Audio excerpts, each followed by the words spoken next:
All right, here we go. Part 5, metabolical, food chemicals. So just kind of going back into that.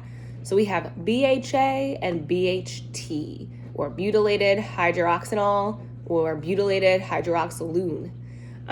These are standard preservatives for chips and meats. However, the International Agency for Research on Cancer categorizes BHA as possibly human carcinogen, and it's listed as a known carcinogen under California's Proposition 65.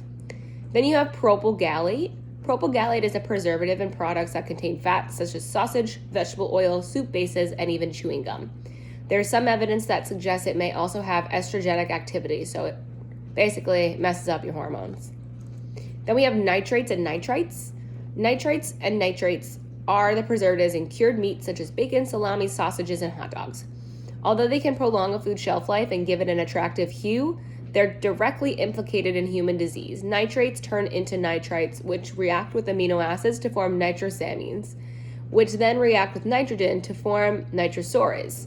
These are among the most potent carcinogens around and are associated with virtually every cancer of the alimentary tract, stomach, intestine, and colon. In 2010, the WHO declared nitrates as probable human carcinogens, and there are now regulations as to how many can be added to your cured meats, though we still don't know what a safe amount actually is, so it's best to just find meats that don't have them in them, and you will just look on their label and they will say that. Some of them may say, I know the turkey bacon, particularly that I get, says no nitrates or nitrites added, however, besides those that are naturally occurring in celery seeds, because they can be naturally occurring, but you don't want them to be added. Then we have trans fats.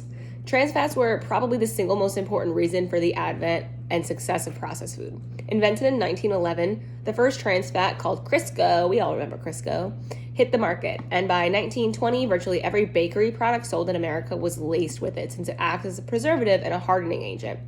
Trans fats can't go rancid because the trans double bond can't be oxidized by bacteria, and they don't possess the enzyme to cleave it. The problem is that our mitochondria are refurbished and repurposed bacteria. They have their own DNA, meaning they don't produce the enzyme either, so trans fats line our arteries and generate oxygen radicals, leading to metabolic syndrome. And we have sugar. The processed food industry, they argue that sugar is required and necessary ingredient in their recipes. And that's true, because if it weren't for the sugar, you wouldn't eat it.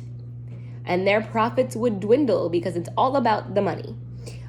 Here are 5 of the industry's go-to pro-sugar arguments and why it's good for them and bad for you. 1 is sugar adds bulk. Sugar makes food brown, which we love the brown color and the caramel taste from the Maillard reaction, glycation, browning, or aging reaction. Every time this reaction occurs, it throws off an oxygen radical that can damage the cell. Sugar raises the boiling point. This allows for caramelization to occur, which, like we said, is very tasty, but again, it's just the Maillard reaction, which over time can cause your cells to age. There's also data to suggest that fructose could caramelize your hippocampus, which might contribute to memory decline. Sugar is a humectant, which means it attracts and maintains moisture. So how soon does fresh bakery bread become stale? Think about that. It takes like a day or 2.